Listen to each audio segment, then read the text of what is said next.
Minister, there is an opportunity for a step change, a new beginning in policing and policing structures and the administration of justice in this state, an opportunity to get politicians out of policing matters. It will be a lost opportunity in terms of this process if it's not taken. To be successful, a new beginning to policing in this state needs a new Minister for Justice. The Taoiseach has said that he will not ask you to resign. That is a mistake. But perhaps you could, on this occasion, take the right decision and, like your friend Martin Callanan, resign. Minister, there is widespread public support for Garda Síochána. The service has a unique, deep-rooted connection into local communities, connections which the government is actively dismantling through its policy of closing 140 Garda stations, cutting Garda vehicles, cutting Garda numbers by 10%. But there is a culture of bad administration, a lack of accountable and oversight mechanisms and transparency. This culture, which smacks of cronyism, elitism and the corrosive, corruptive relationship with the elites, is now evident in other institutions of the state in which the government pledged to root out. It is a culture that betrays the sacrifice and integrity of the rank and file members of Garda Síochána. Let me say this, there are over 13,000 members of Garda Síochána across the state, men and women. The overwhelming majority of them have done no wrong.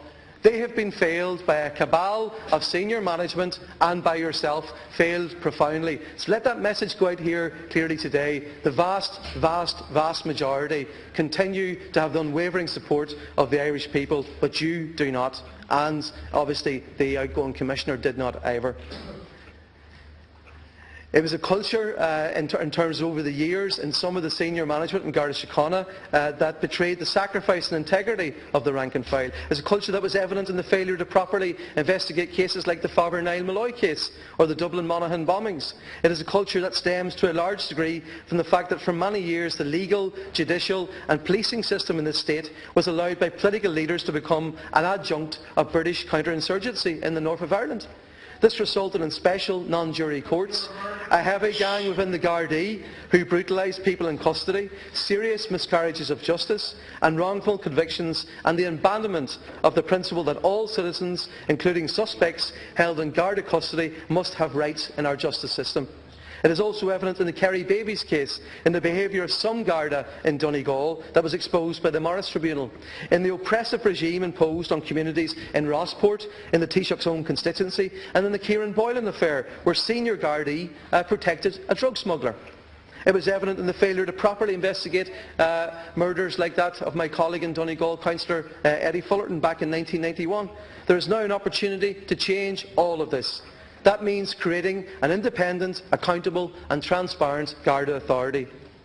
Sinn Féin welcomes the government's belated conversion to necessary reform, but it is worth noting that neither, as I said earlier, neither Fine Gael or Labour put this into the programme for government.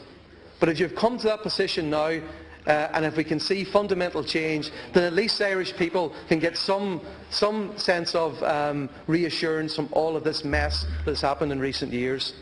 No police service, no senior police officer and no Garda Commissioner should be solely accountable to a politician, no matter who that is. The Garda Commissioner should be fully accountable to an independent policing board, should be accountable to this Oireachtas, should be accountable to joint policing committees on local level, and those joint policing committees should be much strengthened from what they are now. Minister, policing in this state has been for far too long locked into structures that obstruct the building of a modern 21st century accountable policing service. So I say this to wrap up, Minister. I'm asking you to play your part in building it by stepping aside to make way. We've had the Garda confidential recipient has walked the plank. The Garda Commissioner has walked the plank.